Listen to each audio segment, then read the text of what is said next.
Late at night, when the city grows quiet and the notifications finally stop, your mind starts examining everything. You think about the choices you've made, the path you've walked, and the life you've been building with more noise than meaning. These moments of stillness can feel uncomfortable, filled with questions that have no easy answers, and the sensation of always chasing something that never arrives. But instead of trying to erase that restlessness with one more purchase or one more promise of quick transformation, you could use these moments to expand your thinking, to listen to a wisdom that has withstood the test of 2,000 years. The philosophy of the simple life has long served as a guide for those seeking clarity without having to run far away. Before we get to that wisdom, however, it's worth examining the opposite path, the one most men walk when they decide to simplify. The most common mistakes are also the most absurd, and it's precisely because they seem harmless that they slip by unnoticed for years. The first mistake begins with the credit card. A man watches a documentary on Sunday, gets moved by the idea of having less, and by Monday, he already has his browser open, searching for the right notebook, the right pen, the right white t-shirt, the brushed steel water bottle with the correct design. He buys an entire kit just to look minimalist. The contradiction settles in silently, because simplicity that has to be purchased isn't simplicity. It's just another category of consumption, this time with a more understated color palette and a higher price tag. Henry David Thoreau, in Walden, wrote a line that feels almost too blunt for the century we're living in.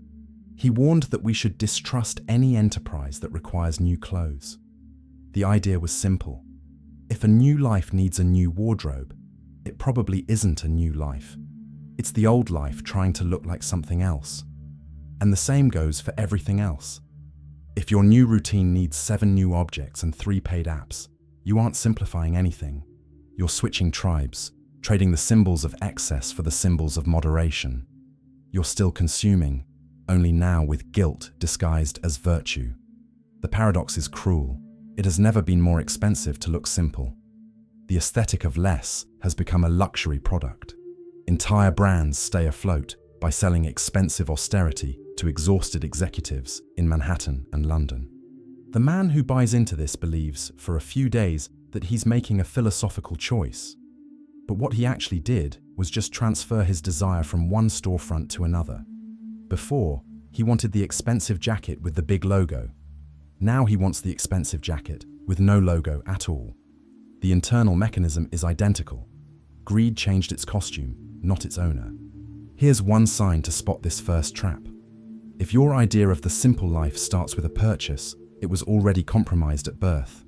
Simplicity that requires a checkout isn't simplicity. It's good marketing, which is precisely what makes you believe you're solving a problem when you're really just feeding the same machine, only with fuel of a different color. While he assembles this new repertoire of understated objects, along comes the second mistake, the weekend meltdown mistake. It's almost always the same pattern. The guy spends years accumulating things without thinking, until one Saturday night, tired of looking at all of it, he decides it has to end immediately. He opens the closet, opens the drawers, opens the kitchen cabinets, and starts throwing things out. Clothes that never fit right, books he never finished, old papers, gifts he got out of politeness. He walks out of the house with bag after bag, drops everything off at the donation center, and comes back to the apartment with a strange sense of victory, as if he had finally freed himself from something larger than those objects. 2 weeks later, he's rebuying half of what he threw away. And it's no accident. Seneca, in his letters to Lucilius, warned against decisions born of emotional impulse. He said that the human spirit is treacherous when it's under the influence of a strong emotion, and that what we decide in a peak of excitement rarely survives the calm light of the following day. A simple life isn't born of a dramatic purge. It's born of continuous, slow, almost boring examination, of the quiet habit of asking, on a regular basis, what actually serves you. The meltdown is the opposite of that. It's the attempt to solve years of accumulation in 48 hours of adrenaline. It doesn't work because it can't work. What was built over decades of unconscious choices doesn't come apart in one afternoon of decluttering. And what's worse, After tossing all of it out, the man is left face to face with his own inner emptiness, the very same emptiness those objects were covering up. Since he doesn't know what to do with that emptiness, he fills it up again, only now with an added feeling of failure, because he even failed at minimalism. He feels he wasn't even competent enough to cut back. The real path is slow and not very photogenic. It's tackling one drawer a week, examining each object honestly, asking why it's still there. If it serves you, it stays. If it doesn't, it goes. No drama, no catharsis, no photo of the donation bag by the door. This method bores the algorithm because it doesn't generate engagement, but it's the only one that survives over time. And the only one that lets the reduction translate into real transformation, rather than a cycle of buying and discarding. Along comes the third mistake, the most photogenic of them all. It's the mistake of confusing the simple life with social media aesthetics. A white wall, natural light coming through the morning window, a raw wood table, pour-over coffee in plain view, a single book on the table, always at a diagonal angle so the photo looks better, a specific plant in the right-hand corner of the frame, a handcrafted ceramic mug bought at an expensive studio. This isn't philosophy, it's set design. It's the staging of a value without the value actually being lived. The problem isn't the beauty, the problem is believing that the image is a substitute for the practice. Seneca, in On the Happy Life, offers a critique that crosses 2,000 years without aging a single day. He says there is a specific vanity in those who make a spectacle of poverty. The rich man who flaunts his possessions and the austere man who flaunts his lack of possessions are playing the same game, just with different pieces. Both want to be seen. Both organize their own lives around the gaze of others. Trading the ostentation of having for the ostentation of not having is staying in front of the same mirror, just with different lighting. That's why so many people, after months of posting scenes of the empty apartment and the carefully timed routine, feel exactly the same emptiness as always. Because simplicity was never in the aesthetics. It was in the relationship with desire. As long as desire remains untouched, you can paint the wall any color you want. You can buy the most Scandinavian light fixtures on the market. You'll still keep waking up with that feeling that something is missing, something that doesn't even have a name yet. Here's a simple test to know whether your simplicity is lived or photographed.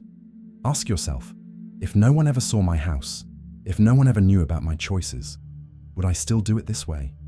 If the answer is yes, you're probably walking a genuine path. If the answer is no, you aren't simplifying your life. You're producing content with your own body and your own time. And the price of that, you feel every Sunday night. Still within this same aesthetic temptation, the fourth mistake shows up, perhaps the most dreamed about of all. It's the cabin in the woods mistake.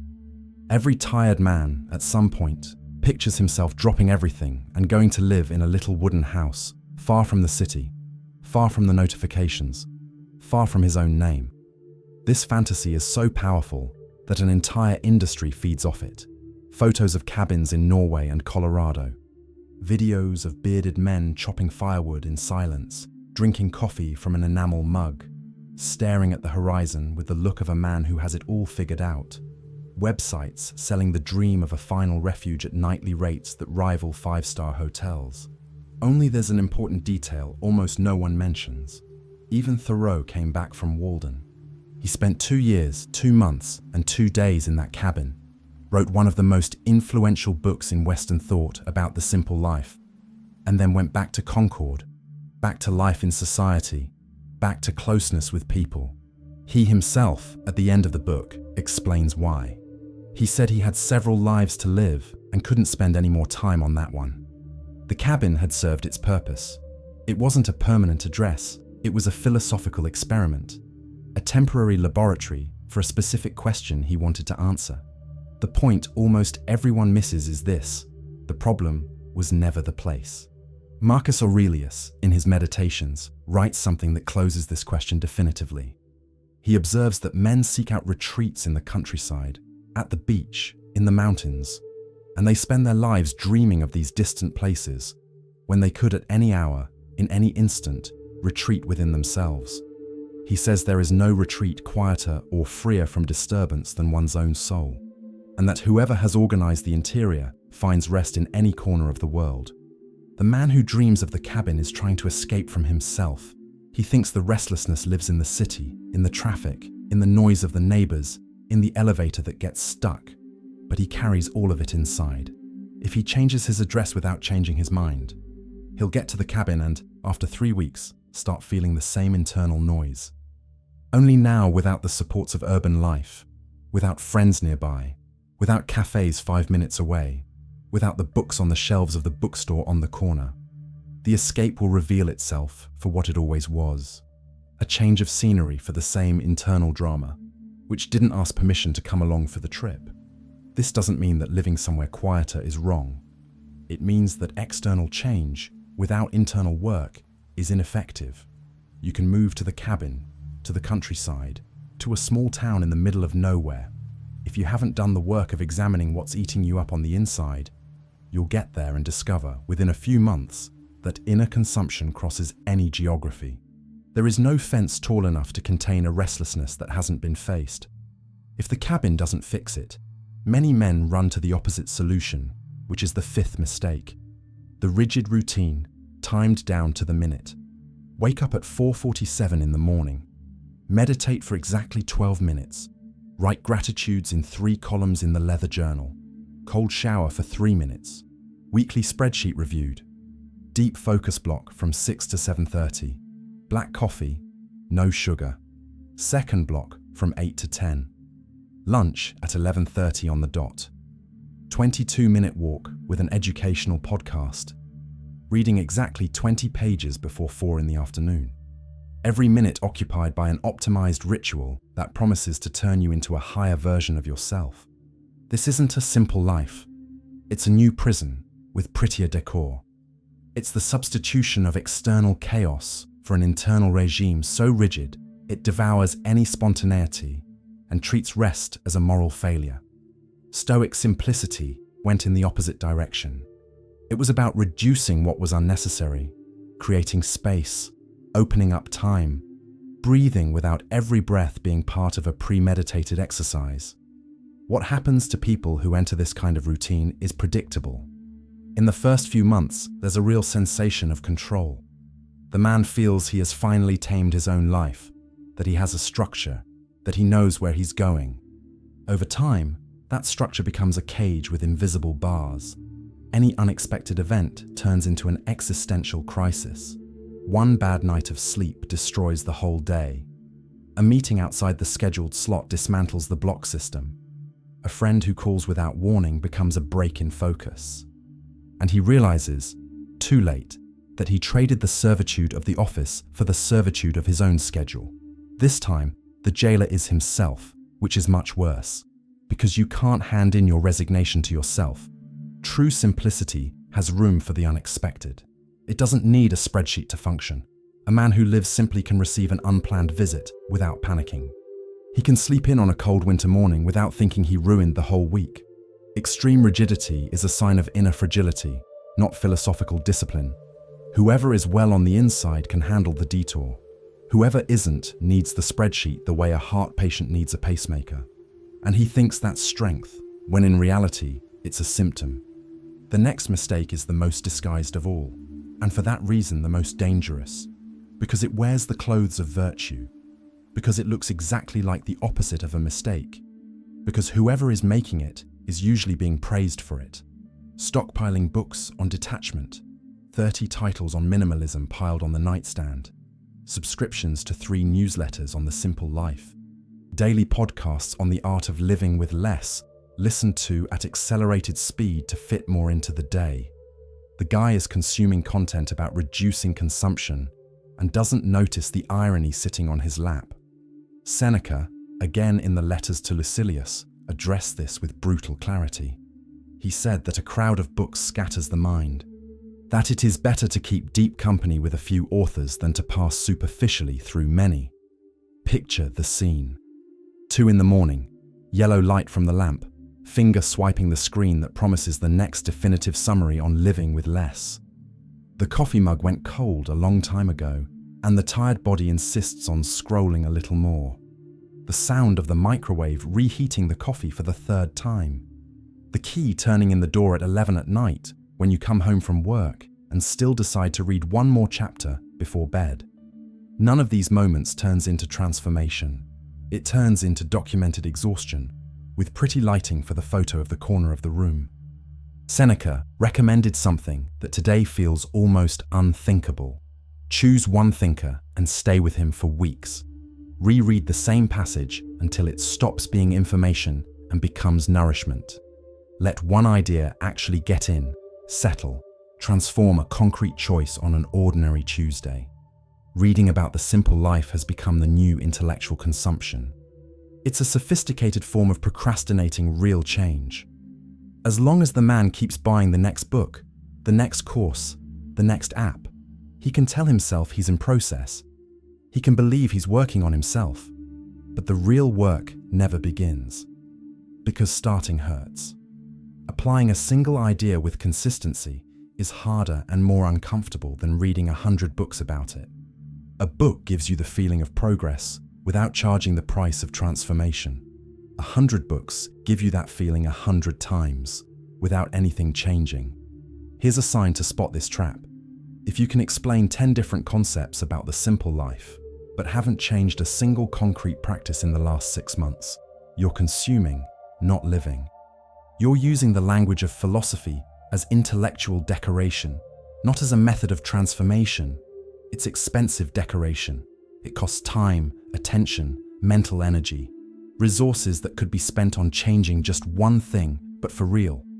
The antidote is almost brutal in its simplicity. Choose one book, just one. Read it slowly. Choose one idea, just one. Apply it for 30 days. Notice what changes. Then, and only then, consider the next step. This goes against everything the current culture celebrates. It doesn't turn into a publication. It doesn't turn into a post. It doesn't turn into pretty storytelling. But it's the only thing that produces real change. And the only thing Seneca would have recognized as study, in the full sense of the word. The moment the man fills himself up with theory, he also tends to commit the 7th mistake, which is the quietest and the most self-destructive. It's the mistake of cutting off all relationships and calling it solitude. He starts distancing himself from friends, stops answering messages, stops going to gatherings, avoids family reunions, and he justifies all of it with the elegant vocabulary of the simple life. He's protecting his own time. He's taking care of his energy. He's reducing external stimuli. He's being more selective about company. There is a brutal difference between chosen solitude and isolation born of resentment. And almost always, what gets called noble solitude is poorly digested resentment, covered by a layer of philosophical vocabulary. It's the man tired of disappointments who confuses social fatigue with contemplative wisdom. It's the man who was wounded in past relationships and generalized his defense to cover all future ones. Seneca wrote letters incessantly to Lucilius, dozens of them, full of everyday details, concrete concerns, declared affections. Marcus Aurelius governed an entire empire and wrote about patience with difficult people. Thoreau, even at Walden, received frequent visitors and walked to town several times a week to have dinner with friends. None of the philosophers who today inspire minimalism lived in total isolation. All of them maintained bonds, correspondences, communities. The simple life is not the absence of people, it's the absence of people who drain you. And that distinction is decisive. Cutting off all relationships because some of them hurt you is like shutting down the entire restaurant because one dish came out cold. You lose the essential along with the unacceptable. The price, a few years down the road, is enormous. Because the man who has isolated himself from everything one day wakes up and realizes no one knows who he is anymore. And that he himself, without the human mirrors he used to have, doesn't know either. Because part of who we are only exists in conversation. It only takes shape in the presence of another. It only gets tested in respectful friction with someone who thinks differently. There is also a specific mistake within this one. It's confusing solitude with introspection. Being alone in itself doesn't produce reflection. Many men spend years alone without thinking about anything meaningful the entire time. They just swap external distraction for internal distraction. They scroll infinite feeds. They binge-watch shows. They live in unproductive rumination about past situations. Solitude without structure doesn't become wisdom. It becomes apathy with a philosophical excuse. Real introspection demands method, writing, honest questions, and often a conversation partner who pushes back. On his own, a man tends to prove himself right. And proving yourself right is the opposite of growth. On the opposite end of the spectrum, the eighth mistake shows up, almost always committed by those who have money to spare. It's the mistake of trading the consumption of objects for the consumption of expensive experiences. A silent retreat in Bali for $10,000 with a view of the rice paddies. An ancestral ceremony with sacred plants in the interior of Peru, led by a guide certified by Western magazines. A meditation week at an ancient temple in Japan with premium lodging and gourmet vegetarian meals. A transformational trip through Asia with a professional photographer along to record the inner journey. The guy sincerely believes he's no longer a consumerist. After all, he isn't buying things, he's investing in experiences. The early morning check-in at an international airport, the expensive suitcase with 4 silent wheels, the passport stamped for the 20th time that year. All of it is presented as inner searching, but it's still consumption, with a nobler narrative and a higher price. Epicurus, in his letter to Minucius, sets out precisely what he considered true pleasure, and he is clear. Authentic pleasure lies in natural desires that are easy to satisfy. Water when you're thirsty, bread when you're hungry, a friend nearby when you're sad, a long conversation on a quiet evening with no rush to end it, a deep sleep after an honest day. None of that requires a passport, an international credit card, or a 3-year waiting list. True Epicureanism is the opposite of what marketing sells under that name. It isn't about seeking out rare and expensive experiences. It's about reducing your own desire to the point where what you already have becomes enough. It's about developing the ability to feel deep pleasure in simple things, so that excess loses its charm. The man who has to cross the world to meet himself is generally going to come back and lose himself again at the first red light, in the first boring meeting, in the first conflict with a neighbor, because he didn't work on the problem. He just outsourced the solution to an exotic landscape that, once photographed and posted, lost most of its effect. This isn't a criticism of traveling. Traveling is great. It's a criticism of expecting the trip to do the work only you can do. Sitting in an ordinary chair on an ordinary afternoon with an ordinary question. The question stays the same. If I'm unhappy here, what exactly is wrong? And the answer stays the same. It depends. But it's almost never on the international flight. It's in how you organize your thoughts before bed, in how you relate to the people who live in your house, in how you react when something goes wrong on an ordinary Tuesday. Many fall into the 9th mistake, which is the perfect opposite. Cutting back expenses to the point of suffering and calling it discipline. Eating the same thing every day because it's cheaper, even if your stomach is protesting. Not replacing your shoes, even though the sole is worn through, with your foot getting wet when it rains. Turning down invitations from friends because any expense is read as weakness. Living somewhere uncomfortable just to prove to yourself that you don't need comfort. And calling all of that, with pride, the simple life. This isn't philosophy, it's deprivation with a coat of wisdom-flavored varnish. Epicurus, the same man who defended a modest life, was radically against this distorted version of his own thought. In his letter to Minucius, he makes it clear. The goal of the wise man is not the absence of pleasure, but the absence of pain and disturbance. It is ataraxia, the state of deep, silent, stable tranquility. Going hungry to prove something to yourself doesn't produce tranquility. It produces irritation, resentment, and a constant sense of being at war with your own life, which is the exact opposite of what the philosopher proposed. Stoic simplicity was also never masochism. Seneca was one of the wealthiest men in Rome in his time. Marcus Aurelius was emperor of the entire known world. Neither of them advocated misery. Both advocated indifference to excess, which is a very different thing. You can have resources and not depend on them emotionally. You can have comfort and not settle into it. Simplicity is freedom in relation to things, not a declared war against them. The sign for spotting this trap is clear. If your simple life routine leaves you exhausted, in a bad mood, silently angry at the people around you who still enjoy nice things, you aren't practicing philosophy. You're putting on a performance of toughness that nobody asked for. And that's probably hiding something else. Fear of spending, fear of deserving, fear of allowing yourself. And none of those fears gets cured by more deprivation. They get cured by honesty about what lies beneath them. Before we go on, I need to tell you something. Understanding philosophy is interesting. Practicing philosophy can change your life. Start with the link I left in the first pinned comment.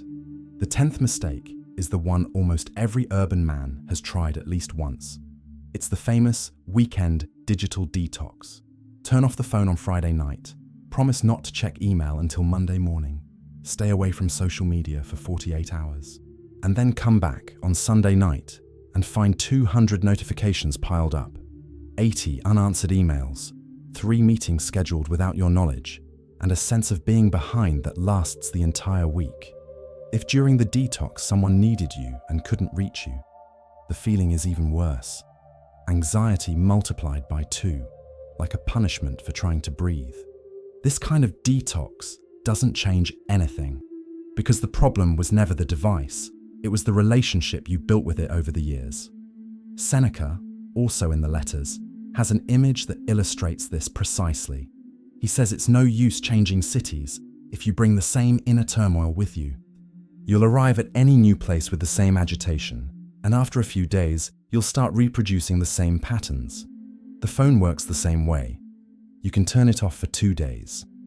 If you haven't worked on the compulsion, the anxiety, the constant need for approval that shows up with every notification, you're going to turn it back on and everything goes right back to where it started. Maybe worse, because now you have 2 nights of catching up to do in a panic. What actually works is the opposite. It's building a slow, examined, honest relationship with technology. Noticing when you pick up the phone out of boredom, not out of need. Noticing how many times an hour you unlock the screen for no reason, almost automatically, like a nervous tick of the thumb. Observing how your body responds to blue light at night, to the sound of notifications, to the anticipation of the next message. And little by little, creating distance, creating boundaries that aren't radical but sustainable. Leaving the phone out of the bedroom at bedtime, setting specific hours for answering messages, turning off non-essential notifications for good, not just for the weekend.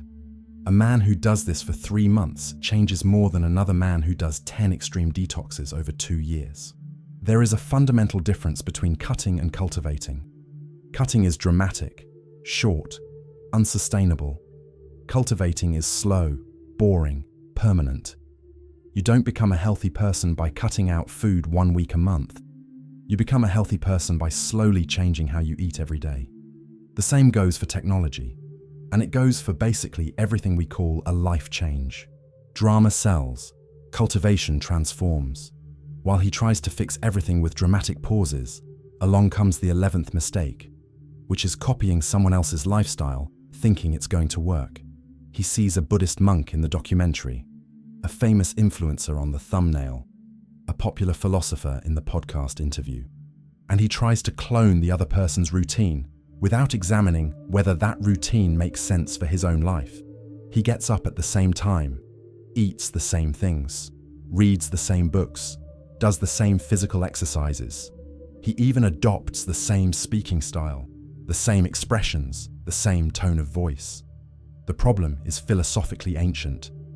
Seneca insisted in several letters that every nature has its own rhythm. He said that imitating someone else's life is abandoning your own, and that wisdom begins when a man accepts his own inclinations and works with them, not against them. If you're a person who functions better at night, forcing yourself to wake up at 5 in the morning because a book said, "Great men do it" is violence against your own constitution. You aren't going to turn into a great man. You're going to turn into a tired man who pretends to be productive in the morning while his brain hasn't actually woken up yet. The simple life is subtracting what isn't yours, not adding what belongs to someone else. It's asking honestly what's left when you strip away external expectations, imported models, copied routines, and having the courage to discover that maybe what's left is very different from what's trending on the internet. Maybe you don't need an elaborate morning routine with 7 steps. Maybe you need fewer meetings during the week. Maybe your problem isn't a lack of discipline, but an excess of commitments you accepted out of fear of disappointing people. And the antidote for that isn't in the next guru's book. It's in the silent conversation you've been avoiding for years, with yourself, about what you really want versus what people are telling you you should want. There's a useful question here. If no one in the world knew who I want to be, who would I be? That question cuts through the noise.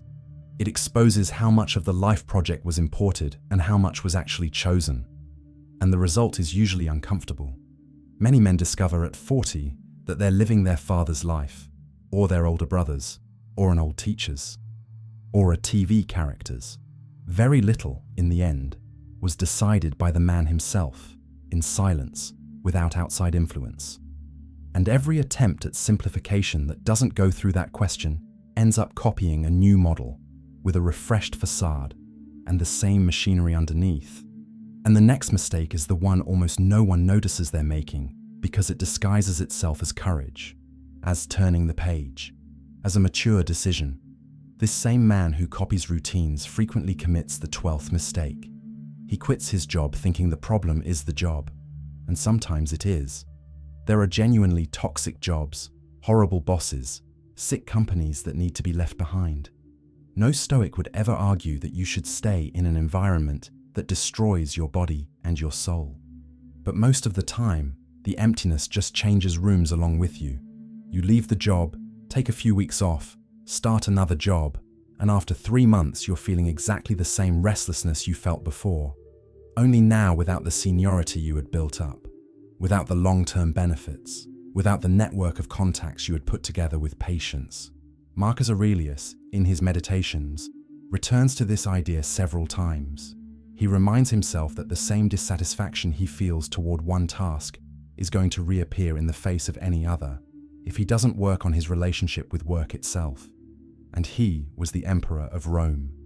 He could do whatever he wanted, but he writes to himself every morning that it is necessary to accept work as part of human life, even when it's unpleasant, even when it's unfair, even when it seems to have no immediate meaning. He describes, in detail, the thoughts he had when getting out of bed, reluctant to face another day of responsibilities. And he describes how he slowly talked himself into getting up anyway. This isn't conformism. It's the mature realization that changing jobs without examining yourself is just postponing the same pain. Work is a mirror. It shows you your incapacities, your limits, your repetitive patterns, your most predictable emotional triggers. If you change mirrors without changing your face, you're going to see the same image reflected back. And if you keep blaming the mirror, you're going to spend your entire life switching jobs, always convinced the next one will be the right one, and always arriving at the same exhaustion, the same boredom, the same feeling of being in the wrong place. There are clear signs to distinguish a legitimate dissatisfaction from an internal projection. If you've been unhappy in 3 jobs in a row, with different cultures, different bosses, different cities, the problem is probably not the job. If you've already taken long vacations and come back worse than when you left, rest is probably not the solution.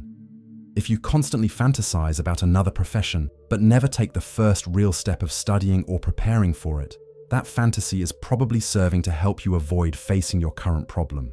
In those cases, quitting isn't going to solve anything. It's just going to buy time until the next discomfort, which will show up under a different name. Many men who make that hasty decision also fall into the 13th mistake, which is confusing extreme productivity with purpose. They leave a formal job and throw themselves into an even more brutal regime of personal output, timed deep work blocks, daily output metrics, measurable quarterly goals, optimizing every hour of the day, getting more things done in less time, producing more content, running more projects simultaneously, finishing more books, learning more languages, training more hours. And they call it the simple life because they're working for themselves without a formal boss.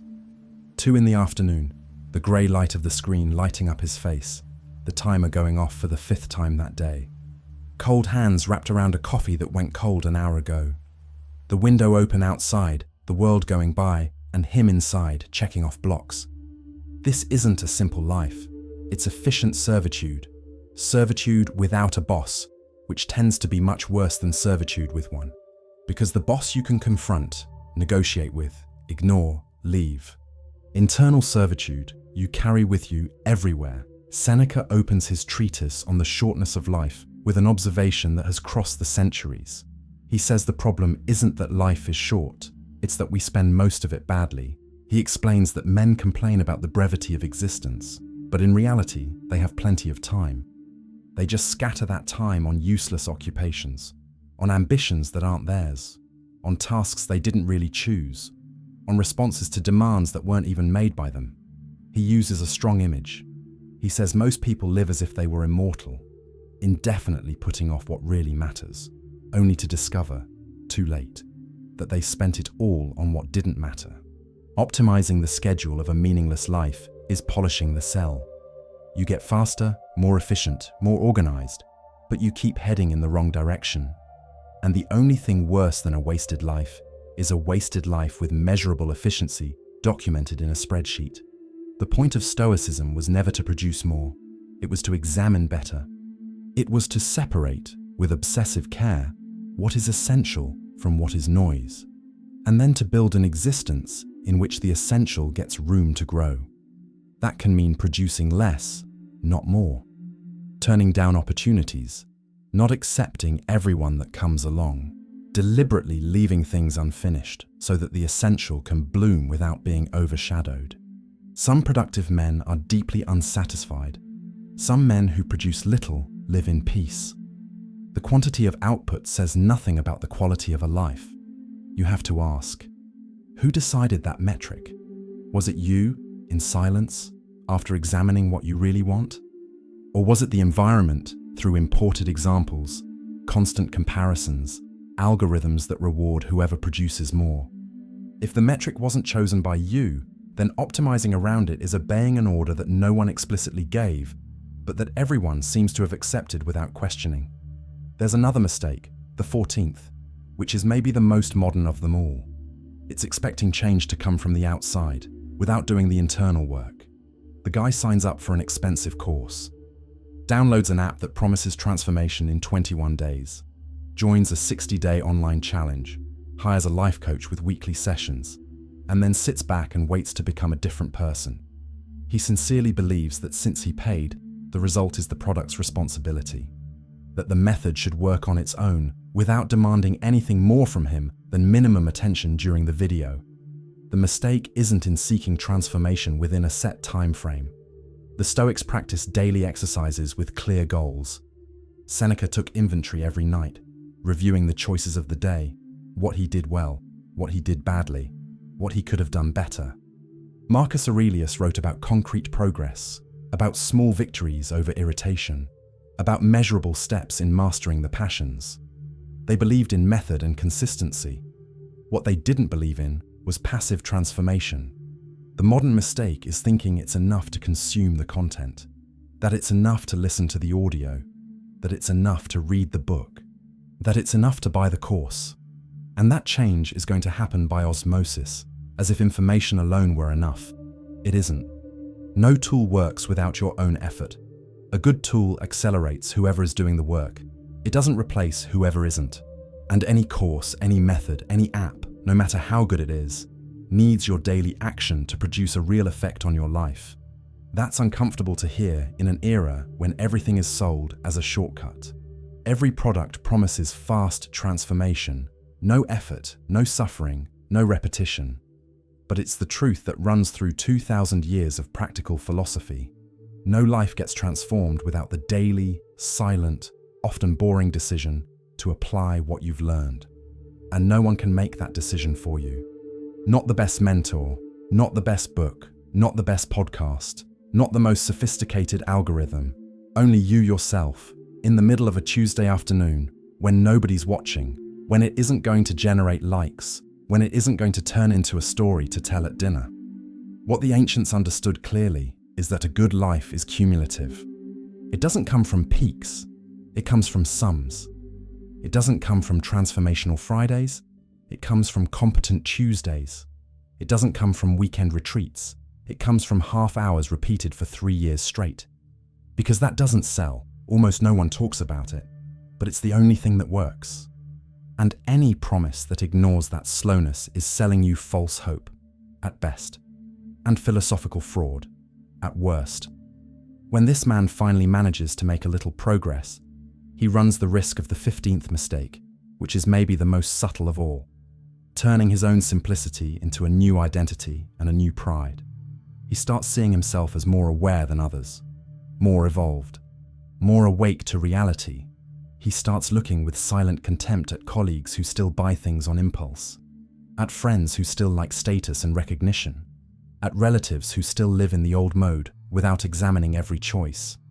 And he believes, without admitting it, that detachment has given him a moral superiority that others haven't yet earned. There's an old story about Diogenes of Sinope, the cynic philosopher who lived in a barrel on the outskirts of Athens. He despised wealth, luxury, and social conventions with his own particular theatricality. He walked around in a patched cloak, ate whatever he could find in the street, slept in any public corner. Tradition tells us that another philosopher ran into him one day and made an observation that stuck. He pointed at the holes in Diogenes' cloak and said, more or less, that he could see Diogenes' vanity through the tears in that garment. In other words, Diogenes was making a public display of his own poverty. He flaunted the absence just as much as the rich flaunted the presence. Poverty had become his stage, and he was performing on that stage every day, and that is the final trap of simplicity. Turning the simple life into a mark of superiority is just swapping the ego of consumption for the ego of detachment. It's ego dressed up as virtue, comparison disguised as wisdom. You've only changed the play, but the stage is the same, the audience is the same, the one hungry for internal applause is the same. And whoever falls into this usually realizes too late that they've become unbearable to the people close to them, that they've become that friend who judges every choice with a condescending smile, that they've become that relative who makes subtle comments about other people's consumerism at the year-end dinner, thinking no one is noticing, that they've become, deep down, everything they claim to be fighting against, only now with more elegant vocabulary and more sophisticated vanity. The real sign that a person is living simply is the absence of commentary about simplicity. It's the silence around their own lifestyle. It's the ability to coexist with people who chose differently without feeling the need to convince, correct, or judge. If you need to tell everyone how minimalist your life is, you haven't overcome the desire for approval. You've just changed the audience you're trying to impress. Before, you wanted to impress people who liked excess. Now you want to impress people who like scarcity. The internal mechanism is identical. It's curious to observe how this pride in simplicity tends to show itself. It's in the casual comment at dinners. It's in the seemingly innocent joke about people who still use a certain brand. It's in the photo that shows how little you have, but with the aesthetic care that gives away how much thought went into it. It's in the conversation where the person describes themselves as someone who doesn't need anything, 3 times in a row, without anyone asking. Each of those manifestations is a new version of vanity, with more philosophical, more seductive vocabulary, harder to recognize even in yourself. Along comes the 16th mistake, which is the most important of all, because it's the one that props up all the previous ones. It's thinking it's enough to take things out of your life. That simplicity is just an exercise in subtraction. That if you throw out the objects, cut the commitments, reduce the consumption, cancel the subscriptions, peace will show up on its own in the space that opened up. As if peace were the factory setting of the human soul, and noise were just a pollution that needs to be removed to reveal what was already there. It won't, because emptiness isn't the same thing as freedom. A man who empties out his life without replacing the excess with something of real value discovers, after a few months, that what's left isn't peace. It's boredom. And boredom, sooner or later, pushes him back toward everything he threw out. Only this time with an added sense of failure, because he even failed at trying to simplify. Deep down, he senses he was easing the wrong weight, tinkering with the outside when the problem was somewhere else. The simple life isn't blind subtraction, it's conscious substitution. Yes, you take out the excess, but you take it out to open up space for what matters. Long, uninterrupted thought, deep conversations with a few chosen people, presence in ordinary moments with no screen nearby, sustainable silence that doesn't turn into internal noise, work that makes sense, even if it pays less, rest without guilt, without pretending you're doing something more noble, slow reading with room for thought to form, walks without a podcast in your ears so the world can get through, meals without a screen so the body notices it's being fed, gatherings without a rush, without constantly checking the time. If the space created by the reduction isn't filled with those things, it becomes hostile. And human beings have an ancient tendency to flee from hostile emptiness. That's why so many people start simplifying and then retreat without really understanding why they retreated. It isn't moral weakness. It's a natural reaction to an emptiness that wasn't inhabited. Simplicity without substance turns into loneliness. And loneliness without purpose turns into silent despair, the kind no one confesses out loud, but which shows up at bedtime when the silence of the house gets too heavy. The ancients understood this with a clarity that has been lost today. Seneca didn't write to distract himself. He wrote because philosophy was what filled the space politics had left behind. Every letter was a session of applied thinking, an exercise in self-observation, a concrete attempt to go deeper into an idea. Marcus Aurelius didn't meditate as a wellness routine. He meditated because governing an empire required an inner center that couldn't be negotiated with the pressures of the office. Thoreau didn't go to Walden to take pictures. He went to figure out what was essential and spent 2 years writing obsessively about it, day after day, in his notebook. Epicurus didn't live with little as an aesthetic virtue. He lived with little because he had a lot on the inside to occupy his time with. Philosophy, friends in the garden, letters exchanged, structured thinking. None of them pursued the simple life because it was in fashion. All of them arrived at it because they had understood something painful, that almost everything men chase after is noise, and that noise, dressed up prettily, is still noise. New gadget, new house, new city, new relationship, new project. It can even work for a few weeks, create that sense of a life restarted. But if the inside is disorganized, the noise comes back. It always comes back. And it usually comes back with interest, because the interval created expectations that were too high. Most men get the diagnosis wrong. They think they need more structure, more control, more method, more tools, when in reality they need more honesty. They need to sit in silence and ask, with no audience, no justification, no app timing the exercise, what actually holds their life together when you take away everything that's external decoration? And then they need to live according to that answer, even if it's different from what's trending, even if it disappoints a few people close to them, even if it looks unproductive to outside eyes, even if it doesn't turn into a post or a story. Getting to know yourself better isn't a cute weekend activity.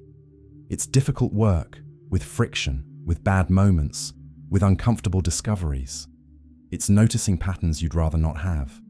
It's recognizing motives that aren't noble. It's admitting fears you thought you had already overcome. It's noticing how you treat people when nobody's watching. It's observing which thoughts dominate your mind in the first few minutes after waking up.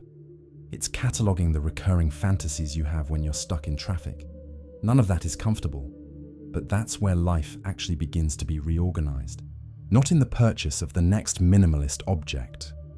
Marcus Aurelius wrote, in one of the most quoted passages of the Meditations, that the life of each person is what their thoughts make it.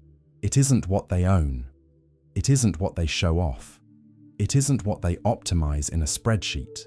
It's what they think, with what quality they think, and with what consistency they act according to what they think. And that doesn't get solved with a beige t-shirt, a handcrafted notebook, or a course imported from Sweden. It gets solved if it ever gets solved, with the silent, daily work of getting to know yourself better. The refuge is internal. It always was. As long as modern man spends his energy chasing refuge in the next purchase, the next move to a new city, the next escape, he's going to remain tired, unsatisfied, and with that strange feeling of always arriving late to a place he himself doesn't even know.